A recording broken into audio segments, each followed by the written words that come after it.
Oh boy, is it glad to be back. Whew, what a long 2 weeks this has been. I am just going out now. Well, I did go out yesterday to my local store. But I am going out now to the butcher shop to get some bones for the kiddos and some organs for them and some ground beef for me and them.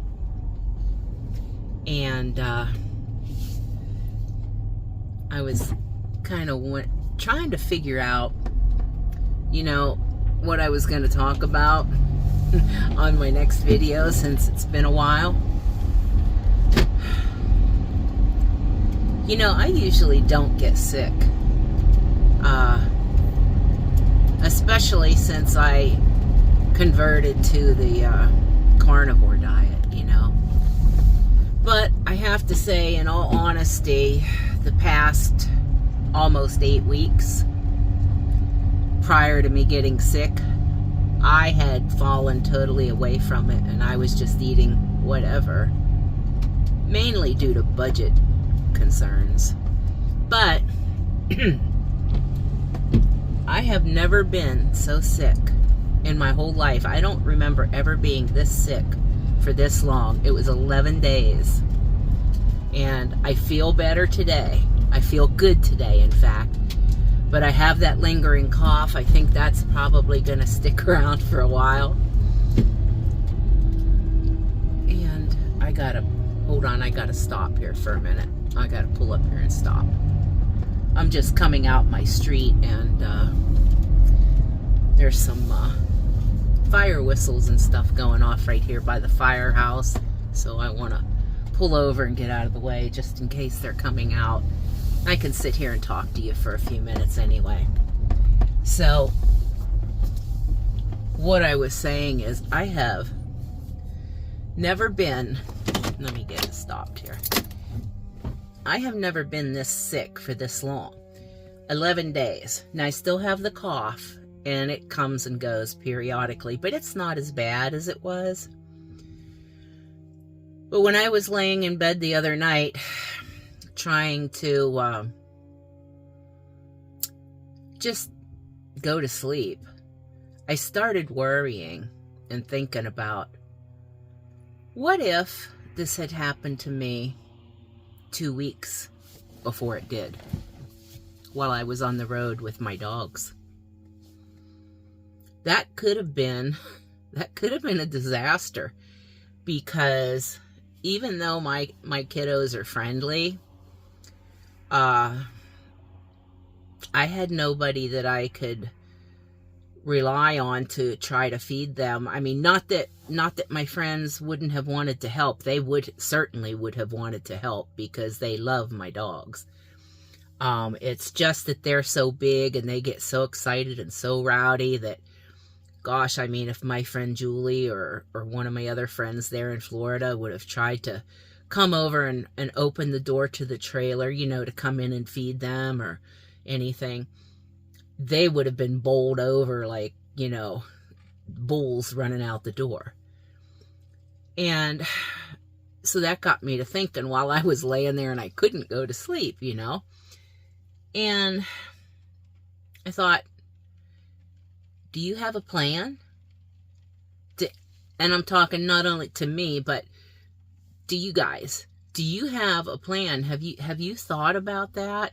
If you're traveling as a couple or something like that, it's a little different, because, hopefully only one is sick and the other one can help. But if you're by yourself and you're traveling with your animals, and in my case, with these 3 big dogs, this could have turned out very badly, because I didn't have trouble feeding them. I wasn't so sick that I could not crawl out of bed ever, but I managed to get them fed.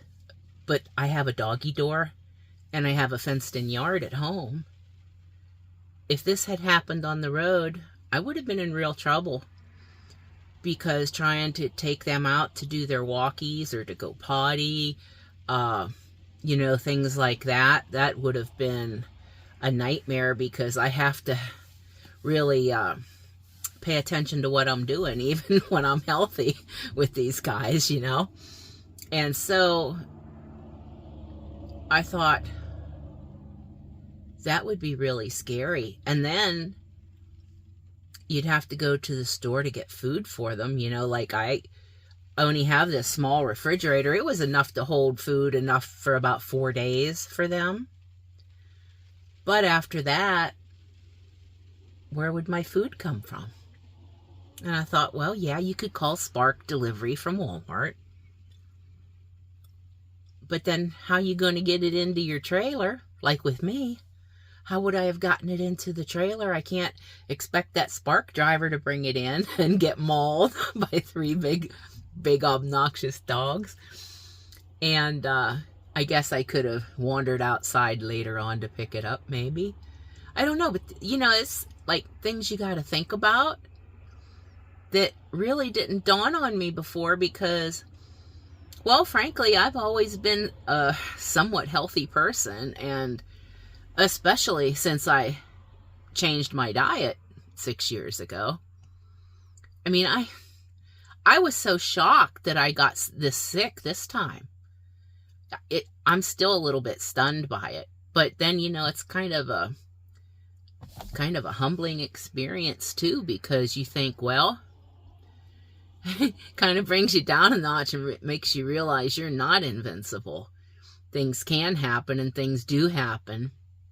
And I thank God. I thank God every day for my health that I have, you know. But I have to realize that I guess as I get older, things are maybe more likely to happen, you know. But I'm still hopeful. You know, you don't think about that stuff. I didn't think about that stuff when I was hitting the road. Like, what if I got sick or anything? I mean, I went and I got insurance for my dogs. In case something happened with them, I'd be covered for their medical bills and all that stuff. And I do have, and here's another thing, another question. What if you got so sick that you had to go to the hospital? And me, this coming from me, is because I am, let's just say that I no longer trust our modern medical system at all. At all. And so I will not go to a hospital unless I'm literally on my deathbed or think I am. But just say, what if you had to? Who would have taken care of my dogs? Now, I do have a network of people that I know through some of the Chessie groups on Facebook. And I am friends with some of the people who have organized and done things through some of the rescues. But still, what if you're not close to anybody that can come and help you? That to me was the most terrifying thing ever. Because even if you pull yourself up in the hospital parking lot, you know, and you go in and you're like, I'm sick, and you pass out, and they take you in and you tell them my dogs are out in the parking lot in my vehicle. Well, how are they going to take care of them?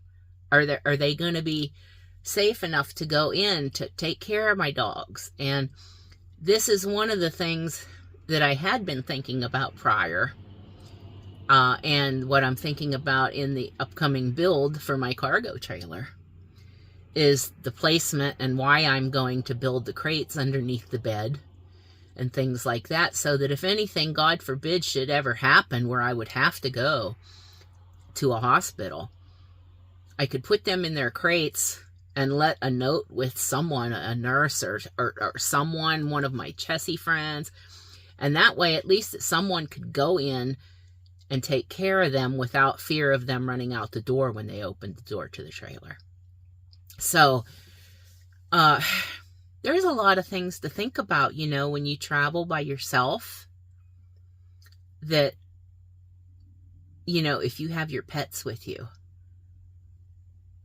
I don't know, it's kind of got me kind of scared, you know. I'm really happy. I'm feeling better now, but I mean, do any of you who travel, what do you do? Do you have any preparations? Do you have any contacts around the country that you can say, hey, if something happens to me, will you come and help my dogs, or will you come and help my kitties? Or, anyway, I was up all night that night thinking about that, and that was only like 3 nights ago.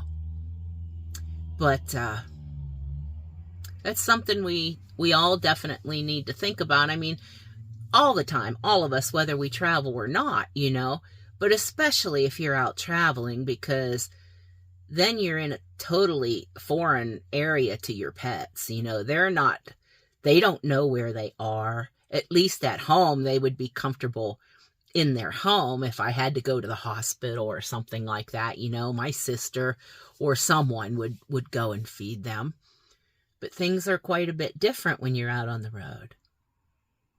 And, I have mine are all microchipped and all that stuff, and listed in various databases for if a pet gets lost and such, which those are nice and helpful to try to locate the owner if they do get lost. But I don't ever want it to come to that point, or God forbid that nobody know they were in there and they would just not make it if I was in the hospital a long time or something, I know that sounds morbid, but it's stuff we have to think about, because to me, they're my children. I know some of you are going to say, well, it's a dog, it's not your child. But you know what?